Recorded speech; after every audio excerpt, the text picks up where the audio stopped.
설교를 시작하면서 영상을 하나 보도록 하겠습니다.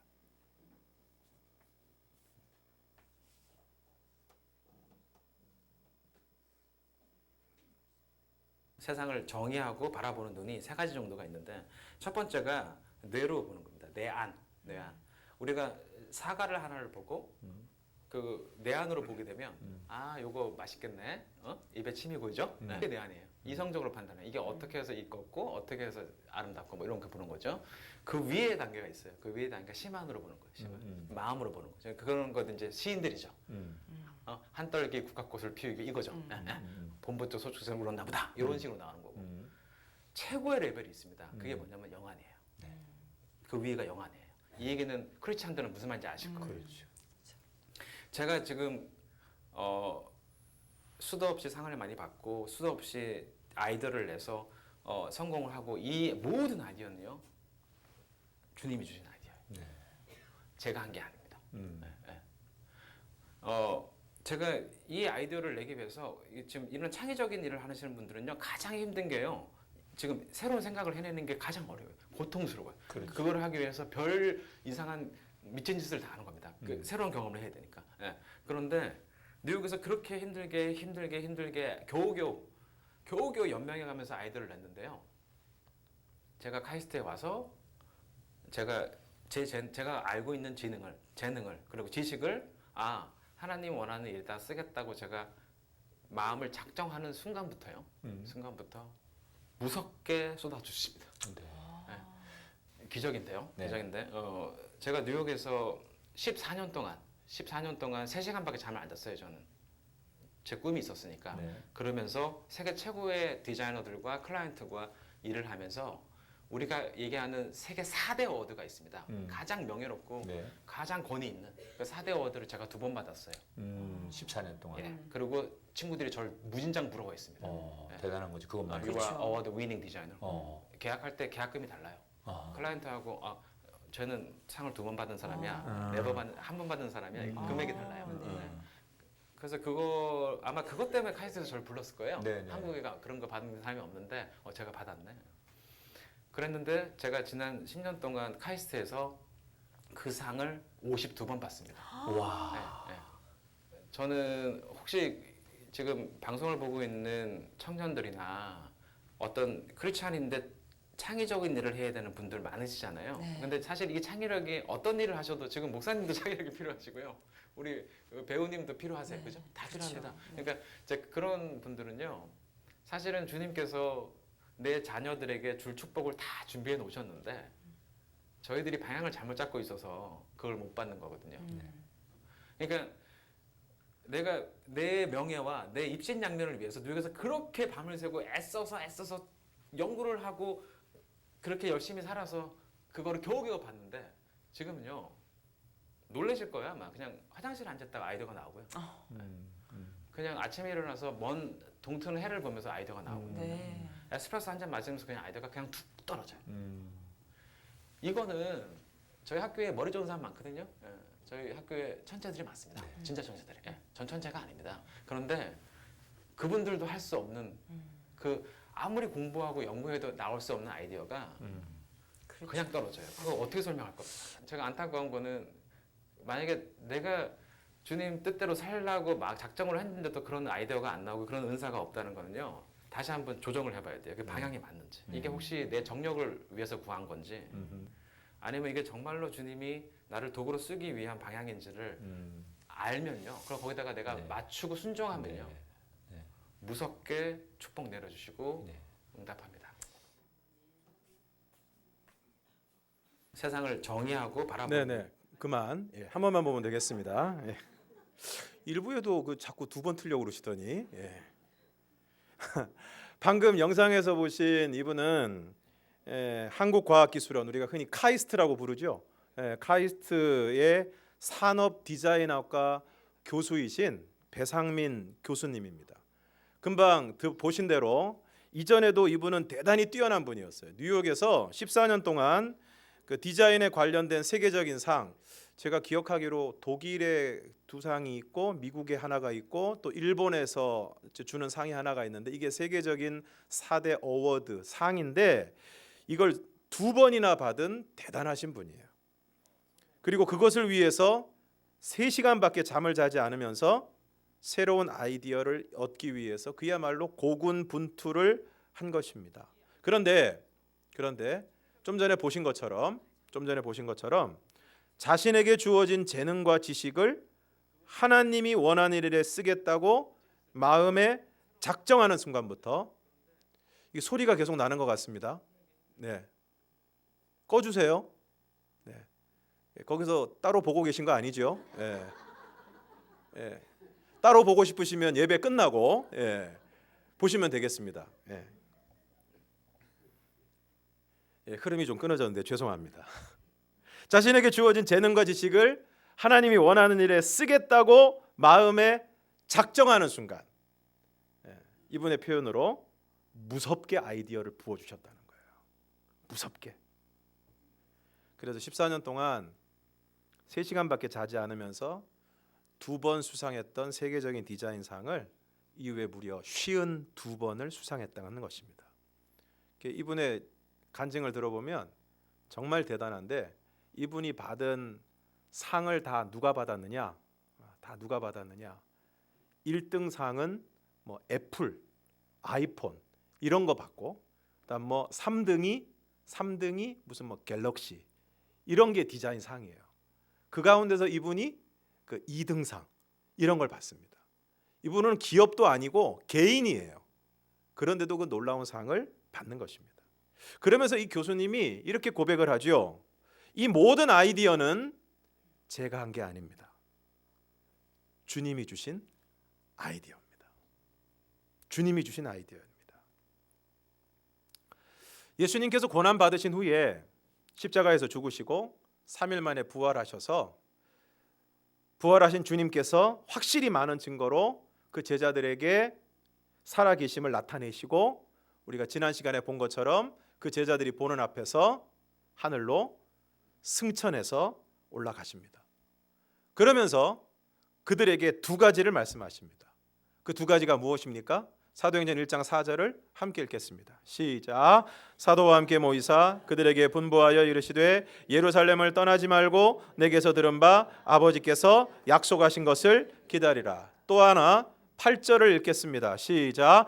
오직 성령이 너희에게 임하시면 너희가 권능을 받고 예루살렘과 온 유대와 사마리아와 땅끝까지 이르러 내 증인이 되리라 하시니라. 2가지를 말씀하십니다. 승천하시기 전에 2가지를 말씀하셨는데, 첫 번째는 예루살렘을 떠나지 말고 아버지께서 약속하신 것을 기다려라. 왜 기다리라고 하셨을까요? 지금 제자들의 능력과 힘으로는 예수님의 증인의 사명을 감당할 수 없기 때문입니다. 예수님이 잡히실 때 제자들의 모습이 어땠습니까? 겟셋마네 동산에 예수님이 기도하시기 위해서 베드로와 야고보와 요한을 데리고 가십니다. 그들에게 뭐라고 말씀하셨어요? 내가 기도하고 있을 동안에 깨어서 기도해라. 그리고 더 나아가셔서 예수님이 땀방울이 핏방울이 되도록 정말 몸에 있는 진액이 다 빠져나올 정도로 간절히 기도하시고 돌아오니까 제자들이 뭐하고 있었어요? 자고 있었습니다. 마태복음 26장 41절을 함께 읽겠습니다. 시작. 시험에 들지 않게 깨어 기도하라. 마음에는 원이로되 육신이 약하도다 하시고. 우리가 뭐 일을 하기는 해야 되는데 못하게 되거나 하기 싫을 때 주로 인용하는 구절이죠. 마음에는 원이로되 육신이 약하다. 그렇습니다. 제자들이 아예 마음이 없는 건 아니죠. 그러나 감당할 능력이 없습니다. 감당할 능력이 없어요. 예수님이 잡히시기 전에 제자들과 마지막 만찬을 마치시고 감람산으로 갈 때 예수님께서 제자들에게 뭐라고 말씀하십니까? 너희들이 다 나를 버릴 것이다. 베드로가 가만히 안 있죠. 모두 주를 버릴지라도 나는 결코 버리지 않겠습니다. 사람이 참 희한하지요. 그냥 저는 절대 안 버리겠습니다. 그런데 앞에다 꼭 하나 붙이지요. 모두 주를 버릴지라도. 그러니까 주님이 뭐라고 말씀하십니까? 닭 울기 전에 3번 나를 부인할 것이다. 내가 주와 함께 죽을지언정 주를 부인하지 않겠습니다. 결과는 어떻게 됐습니까? 예수님 기도하실 때 다 잤어요. 예수님 잡히시니까 다 도망갔어요. 다 도망갔습니다. 예수님 말씀 그대로 닭 울기 전에 베드로는 예수님을 3번 부인했습니다. 제자들이 왜 이렇게 됐을까요? 원래 형편없는 인간들이라서 그랬을까요? 그런데 오늘 우리도 우리의 삶의 고난과 시련 가운데서 신앙을 저버리고 도망갈 때가 있지 않습니까? 분명히 예수 믿는 사람인데 자신의 믿음을 숨길 때가 있지 않습니까? 주님이 깨어 기도하라고 하셨는데 제가 그렇게 새벽 기도 좀 나오시고 금요 기도에 좀 나오시라고 부탁을 드렸는데 마음에는 원이로되 육신이 약하다. 근데 제가 어떻게 보니까 마음에 원이 없는 게 아닌가 하는 의심이 들 때가 있어요. 기도의 자리에 나오는 것보다 더 재밌는 것들이 너무 많아서.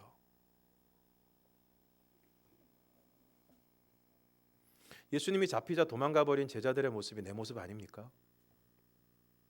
예수 믿는 것을 드러내는 것이, 밝히는 것이 당장 내 삶에 손해가 되고 불이익이 된다고 판단되면 부인까지는 아닌데 굳이 말하지 않는, 굳이 드러내지 않는 그런 모습으로 오늘 우리가 살아가고 있지는 않습니까? 마태복음 26장 58절에 보면 베드로가 예수님을 따라갈 때 어떻게 따라갑니까? 멀찍이 따라갑니다. 그래도 수제자는 수제자예요. 다른 제자들은 초장에 다 도망갔거든요. 그래도 베드로는 명색이 수제자라 예수님이 어떻게 되는지 그냥 따라갔어요. 따라갔는데 중요한 건 뭐예요? 멀찍이 따라갔어요. 왜 멀찍이 따라갔을까요? 여차하면 도망가려고. 여차하면 도망갑니다.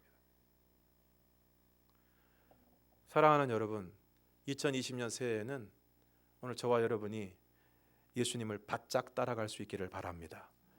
예수님 손 꼭 붙잡고 예수님과 동행하는 삶을 살아가시기를 바랍니다.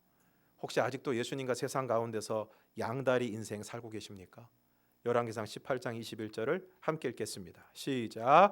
엘리야가 모든 백성에게 가까이 나아가 이르되 너희가 어느 때까지 둘 사이에서 머뭇머뭇하려느냐? 여호와가 만일 하나님이면 그를 따르고 바알이 만일 하나님이면 그를 따르리라 하니 백성이 한 말 한마디도 대답하지 아니하는지라. 아직도 왔다 갔다 하고 있습니까? 아직도 머뭇머뭇거리고 있습니까? 2020년 올해에는 여러분이 예수님께 마음을 확정하시고 그 예수님을 온전히 따라가는 복된 한 해가 되기를 주님의 이름으로 축원합니다. 예수님도 이렇게 말씀하셨지요. 누가복음 9장 62절 함께 읽겠습니다. 시작. 예수께서 이르시되 손에 쟁기를 잡고 뒤를 돌아보는 자는 하나님의 나라에 합당하지 아니하리라 하시니라. 순이하고 결혼하기로 해놓고 자꾸 영이, 정의, 명의를 쳐다보면 안 되는 것입니다. 예수님을 따르기로 했으면 예수님을 따라야지 자꾸 세상 쳐다보고 주일날 예배 나오면서 아유 내가 예수 안 믿었으면 오늘 어딜 가고 뭘 했을 텐데. 우리가 예배 전에 불렀던 찬양이 있죠. 주님 뜻대로 살기로 했네. 주님 뜻대로 살기로 했네. 주님 뜻대로 살기로 했네. 그 다음이 뭡니까? 뒤돌아서지 않겠네. 이런 경우는 잘 없지만 이 찬양을 제가 영어로 한번 불러보겠습니다. I have decided to follow Jesus. I have decided to follow Jesus. I have decided to follow Jesus. 무슨 뜻이냐면은 결심했다는 거예요. I have decided. 결심을 했어요. 어떻게 하기로? To follow Jesus. 예수님을 따라가기로 결심했습니다. 굳이 제가 발음도 안 좋은데 영어 찬양을 부른 이유는 그 다음 가사의 영어 가사가 우리나라 가사보다 의미가 더 분명하기 때문입니다. 그 다음이 뭐예요? No turning back. No turning back. 예수님 따르기로 했으면 뒤돌아서지 말라는 거예요. 우리 옆에 있는 분들에게 한번 말씀해 주시기를 바랍니다. 새해에는 빽하지 맙시다. 시작. 새해에는 빽하지 맙시다. 여러분, 새해에는 멀찍이 따라가지도 말고 이스라엘 백성들처럼 머뭇머뭇거리지도 말고 쟁기를 잡고 뒤돌아보지도 말고 빽하지 말고 예수님께 바짝 붙어서 예수님 손 꼭 붙들고 예수님 따라가는, 예수님께 올인하는 한 해가 되시기를 축원합니다. 그러기 위해서는 어떻게 해야 됩니까? 성령을 받아야 된다는 거예요. 성령 충만해야 됩니다. 베드로가 아무리 큰 소리를 쳐도, 제자들이 큰 소리를 쳐도 자신의 결심과 힘과 능력으로는 안 됩니다. 겟세마네 동산에서 여실히 증명되지 않았습니까? 예수님이 잡히실 때 실체가 다 드러나지 않았습니까? 여자아이 앞에서 베드로가 얼마나 부끄럽게 되었습니까? 제가 전임 전도사 때 한 번은 교회 차에다가 성도들을 가득 싣고 어디를 갔다가 교회로 돌아오는데 사거리에서 좌회전 신호를 받고 이제 동네 입구로 들어가야 되는데 안타깝게도 그 좌회전 차선에 차가 하도 많아서 거기 들어가지를 못하고 좌회전 차선 옆 차선에 서게 되었습니다. 그러면 당연히 직진을 해서 저기 가서 유턴을 해서 돌아와야 되는데 그날따라 그게 너무 귀찮았어요. 그래서 정말 그러면 안 되는데 좌회전 신호가 왔을 때 그냥 같이 좌회전을 해버렸습니다. 근데 제가 분명히 저기 사람이 없는, 경찰이 없는 걸 보고 좌회전을 했는데 좌회전 하자마자 호루라기 소리가 들리는 거예요. 분명히 없었는데 제가 돌아서자마자 어디선가 나타나서 단속을 하는 것입니다. 그런데 그 젊은 경찰분이 하신 말이 아직도 기억이 납니다. 교회 차가 이러면 됩니까? 그렇습니다. 교회 차에는 교회 이름이 떡하니 붙어 있습니다. 그리고 그날따라 차 안에 그 교인들이 꽉 차게 앉아 있었습니다. 부끄러워서 견딜 수가 없어요. 이처럼 믿는다고 하면서도 세상의 법도 제대로 지키지 못하는 연약한 우리들, 성령을 받아야 되고 성령 충만해야 됩니다. 내 힘으로 안 됩니다. 내 결심으로 안 됩니다. 성령을 받아야 됩니다. 여러분이 지금 그렇게 신앙생활하는 거 여러분의 노력으로 안 됩니다. 여러분이 변화되기 위해서는 여러분의 결심으로 되지 않습니다. 성령님께서 우리 가운데 임재하시고 오늘 우리가 성령으로 충만하게 될 때, 성령으로 충만하게 될 때, 오늘 우리가 올 한 해 주님을 따라서 주님이 기뻐하시는 일을 위해서 주님의 뜻을 이루어 드리는 삶을 살아가게 될 줄로 믿습니다. 그러면 오늘 우리가 성령의 충만함을 받기 위해서는 어떻게 해야 되겠습니까? 두 가지가 필요합니다. 첫 번째, 기도해야 됩니다. 예수님이 승천하시고 난 다음에 예수님의 제자들과 여인들이 마가의 다락방에 모여서 무엇을 했습니까? 사도행전 1장 14절 말씀을 보면 여자들과 예수의 어머니 마리아와 예수의 아우들과 더불어 마음을 같이하여 오로지 기도에 힘쓰더라.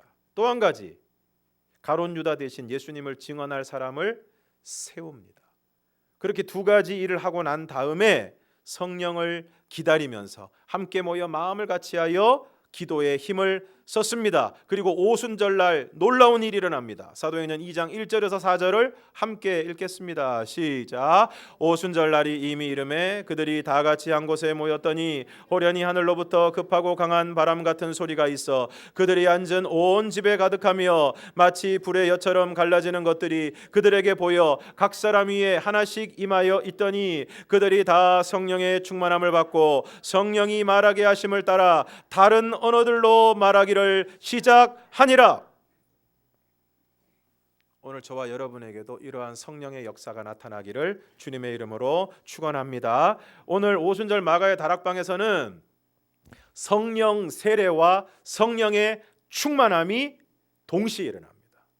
하지만 이 두 개념은 서로 구별해서 사용을 해야 됩니다. 성령 세례는 과거의 죄를 회개하고 예수님을 나의 구주로 믿을 때 성령님께서 그 사람에게 오셔서 그 사람에게 임재하셔서 내 주, 그 사람한테, 그 사람 안에 거하시는 사건을 말씀하고 있는 것입니다. 그러니까 이 성령 세례는 예수를 믿을 때에 일어나는 사건입니다. 예수를 믿을 때 믿는 모든 자들에게 성령이 임하시고 성령의 세례를 받고 성령님께서 그 안에 거하시는 것입니다. 그러므로 성령 세례는 한 번 받고 두 번 받고 그게 아니라 일생 가운데 단 한 번 일어나는 단회적 사건이자 그리고 끝까지 유효한 영구적인 사건입니다. 다시 말하면 성령 세례를 받은 성도는 다시 반복적으로 받을 필요가 없습니다. 왜냐하면 개인에게 한 번 내주하신 성령님은 결코 그 성도를 떠나지 않으실 것이기 때문입니다. 요한복음 14장 16절 17절을 함께 읽겠습니다. 시작. 내가 아버지께 구하겠으니 그가 또 다른 보혜사를 너희에게 주사 영원토록 너희와 함께 있게 하리니 그는 진리의 영이라. 세상은 능히 그를 받지 못하나니 이는 그를 보지도 못하고 알지도 못함이라. 그러나 너희는 그를 아나니 그는 너희와 함께 거하심이요 또 너희 속에 계시겠음이라. 오늘 16절 말씀에서 또 다른 보혜사, 또 다른 보혜사가 바로 성령님이죠. 그럼 원래 보혜사는 누구십니까? 예수님. 원조 보혜사는 예수님. 또 다른 보혜사는 성령님. 근데 그 성령님을 너희에게 주사 그다음 뭐라고 말씀하고 있느냐? 영원토록 너희와 함께 있게 하리니. 구약 시대에는 어떤 사람에게 하나님의 영이 임했다가 그 사람을 떠나기도 했어요. 대표적인 사람이 누굽니까? 이스라엘의 초대 왕 사울이죠. 그가 왕으로 임명받을 때 성령이 임해서 그도 선지자들처럼 막 예언을 했지요. 그러나 하나님 앞에 불순종함으로 말미암아서 어떻게 됐습니까? 하나님의 영이 떠나고 악한 영이 그에게 임해서 그로 인해서 고통을 받는 모습을 우리는 볼 수 있습니다. 그러나 오늘 신약의 시대에는 믿는 모든 자들에게 성령이 임하시고 한 번 임한 성령은 그 사람을 떠나지 않으시고 영원토록 그와 함께 하실 것이다. 함께 하실 것이다. 그리고 진리의 영이신데 세상은 능히 그를 받지 못하나니 이는 그를 보지도 못하고 알지도 못함이라. 믿지 않는 사람은 예수 믿지 않는 사람은 성령을 알지도 못하고 성령이 그 안에 계시지도 당연히 않습니다. 그러나 믿는 모든 사람들, 너희는 누굽니까? 제자들이에요. 제자들은 누굽니까? 예수를 주로 믿는 사람들입니다. 너희는 그를 아나니 믿는 모든 자들은 성령을 압니다. 그는 너희와 함께 거하시며 또 너희 속에 계시겠습니다. 그러므로 오늘 저와 여러분이 예수 그리스도를 나의 진정한 구주와 주님으로 믿는다면 그 믿음의 사람들에게는 이미 성령이 임하셔서 오늘 저와 여러분 안에 내주하시고 역사하시는 줄로 믿습니다. 이것은 거의 동시적이고 또한 아주 밀접한 관계가 있는데 예수를 주님으로 고백하는 그 믿음의 고백은 성령이 아니시고는 할 수가 없습니다. 오늘 우리의 고백이 진짜 고백이라면, 진심의 고백이라면 그 고백을 가능하게 하시는 분은 누구십니까? 내 안에 계신 성령님이에요. 그리고 오늘 우리가 그와 같은 고백을 했다는 것은 다른 말로 하면 우리 안에 이미 성령이 임하시고 성령이 계시다는 것을 우리 가운데 증명해 주고 있는 것입니다. 성령 세례와 함께 또 다른 개념이 하나 있습니다. 그것은 바로 성령 충만이죠. 성령 충만은 오늘 우리가 우리 안에 내주하시는 이미 우리 안에 계시는 성령님에 의해서 온전히 다스려지고 그 성령님께 우리가 온전히 순종하는 상태를 의미하는 것입니다. 우리가 자꾸 충만하니까 무슨 풍선에 바람 집어넣는 것처럼 성령 충만하면 밖에 있는 성령이 자꾸 내 안에 뭐 꾸역꾸역 들어오는 걸로 그렇게 생각하는 경우가 많은데 성령 충만의 개념은 이미 내 안에 계시는 내주하시는 성령님께 오늘 우리가 온전히 붙들림 바 되고 그 성령님께서 우리를 완전히 다스리시는 상태. 이것이 바로 성령 충만입니다. 그런데 이런 성령 충만은 우리가 실제로 삶 가운데 경험하고 있지만 우리가 늘 성령 충만하지는 않습니다. 흔히 부흥회나 기도회에 가서 찬양하고 말씀 듣고 기도하면 정말 성령 충만해서 내가 이제는 정말 주 뜻대로 살리라. 내가 이제는 온전히 남은 인생 주님 앞에 드리리라. 헌신하는 삶을 살리라. 그리고 집에 갔는데 그날따라 그냥 애가 집안을 난장판으로 만들어 놓고 남편이 술 먹고 늦게 들어오면 성령 충만이 분노 충만으로 바뀌게 되는 것입니다. 성령 충만해서 집에 갔는데 분노 충만하게 되는 거예요.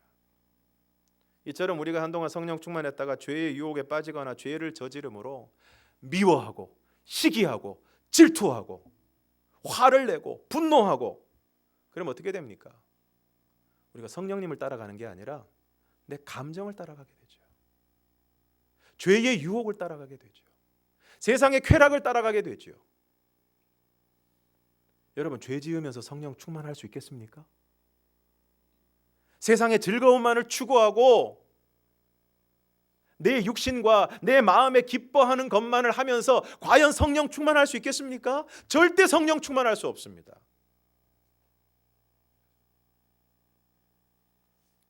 그래서 에베소서 4장 30절에 보면 하나님의 성령을 근심하게 하지 말라. 이것서 하나님의 성령을 근심하게 한다는 것은 뭡니까? 성령 충만하지 못한 상태를 말씀하고 있는 것입니다. 그러나 우리가 또한 그러한 상태를 회개하고 말씀을 따라 살아가고 성령의 충만함을 구하면 우리 안에 계신 성령님께서 우리의 삶을 주장하시고 우리를 인도해 가시는 것입니다. 그러므로 진정한 의미에서 예수님을 구주와 주님으로 믿는 모든 사람은 이미 성령 세례를 받았고 이미 우리 안에 성령님께서 내주하십니다.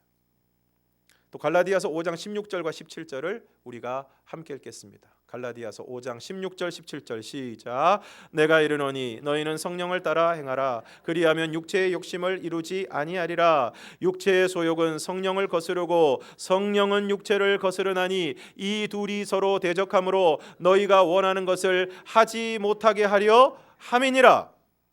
오늘 우리 안에 성령이 거하시는 또 하나의 증거가 뭡니까? 오늘 우리 안에 갈등이 있다는 거예요.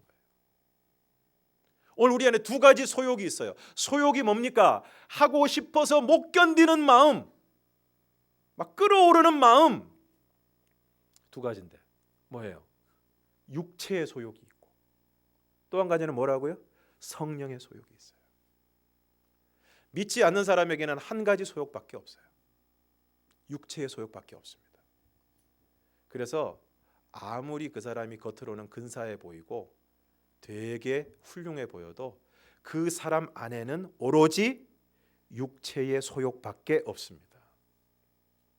그러나 믿는 모든 사람들에게는 성령님께서 임하시고 성령님께서 내주하심으로 그 안에 또 한 가지 소욕이 생겨요. 그게 뭐냐? 성령의 소욕이에요. 그러면 육체의 소욕이 끓어오를 때 성령의 사람은 어떻게 됩니까? 성령의 소욕이 같이 끓어오릅니다. 그래서 이 두 가지가 엄청나게 싸우는 거예요. 어쩌면 오늘 교회 오실 때 이 두 가지 소욕이 엄청나게 싸우신 분이 계실지 모르겠습니다. 육체는 피곤한데 자자. 피곤한데 자자. 기독교 방송 보면서 예배 드려도 되잖아. 그 설교가 어쩌면 훨씬 더 나을 수도 있는데 자자. 또 한 가지는 그래도 주일에는 예배를 가야지. 엄청나게 싸우다가 이 자리에 나오신 분이 분명히 계실 줄로 믿습니다. 또 아멘하면 들통나니까. 우리 안에 성령이 계시지 않으면 그 사람은 한계가 없는 끝간데 없이 성령의 소욕을 추구하는 삶을 살아가게 되어 있습니다. 그리고 그 구체적인 추구는 결국 세 가지예요. 돈, 권력, 쾌락. 여러분 주변의 사람들 보십시오. 그 사람들 뭘 추구하고 있습니까? 돈, 권력, 쾌락. 듣기로는 4월에 총선인데 벌써 현수막이 얼마나 많이 걸렸는지 모르겠어요. 그러나 성령의 사람은 성령님께서 육체의 소욕을 따라 살아가려는 우리를 성령의 소욕으로 막으셔서 우리가 육체의 욕심을 따라 살아가지 않도록, 내가 원하는 것을 따라가지 않도록 우리를 막아주시는 것입니다. 붙들어 주시는 것입니다. 오늘 우리가 읽은 에스겔 37장 말씀을 보면 골짜기에 마른 뼈가 가득합니다. 마른 뼈는 뭘 의미하는 것입니까? 죽은 지가 오래됐다는 거예요. 믿지 않는 마른 뼈들이 있습니다. 겉은 멀쩡한데 아니 화려한데 아까 교수님 말씀하시는 것처럼 사람에게는 세 가지 눈이 있다 그랬죠. 뇌안, 심안, 영안. 육신의 눈으로 보면 대단해요.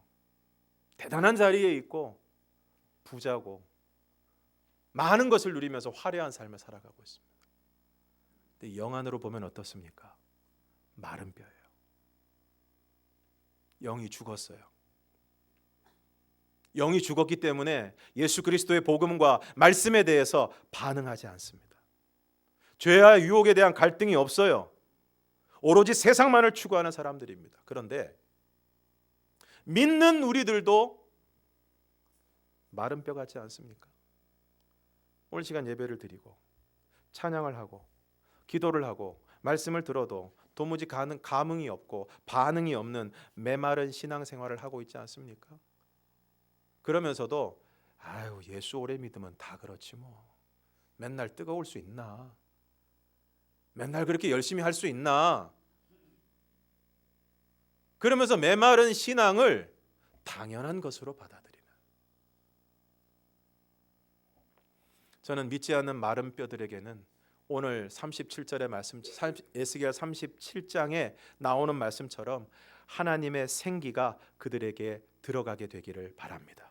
오늘 우리 믿지 않는 가족들, 우리의 이웃들, 친구들에게 하나님의 생기, 성령이 그들에게 들어가셔서 정말 그들의 마음의 문이 활짝 열리고 그들의 영이 살아나서 예수 그리스도를 마음 가운데 영접하고 성령님께서 그들 안에 임하시는 은혜가 있기를 주님의 이름으로 축원합니다. 그리고 오늘 우리 믿는 마른 뼈들에게는 믿는다고 하지만 마른 뼈와 같이 메마른 신앙생활을 하고 있는 오늘 저와 여러분들에게는 성령으로 충만하게 되는 은혜의 역사가 있기를 주님의 이름으로 축원합니다. 우리가 세상적인 많은 부분들에 있어서는 너무나 많은 관심을 가지고 있고 뭔가를 얻어내고 성취하기 위해서 열심히 노력하고 있으면서 심지어 자기의 취미 생활을 위해서도 그렇게 열심히 애쓰고 준비하고 그것으로 만족을 얻기 위해서 애를 쓰고 있으면서 정작 우리의 심령에 가장 중요한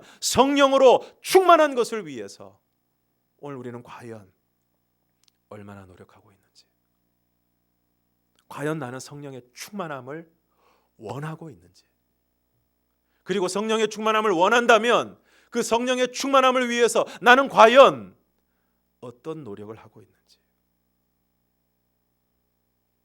사랑하는 성도 여러분, 새해에는 우리 안에 계신 성령님, 그 성령님께 여러분 관심을 가지시고 그 성령님의 음성에 귀를 기울이시고 그 성령님의 인도하심에 민감하게 반응하셔서 그 성령님께 순종함으로 우리 모두가 성령으로 충만한 삶을 살아갈 수 있기를 주님의 이름으로 축원합니다. 오늘 우리가 그와 같은 성령 충만한 삶을 살아가게 될 때 성령 충만한 성도들이 모여 있는 우리 동일교회가 살아 역사하는 교회가 될 줄로 믿습니다.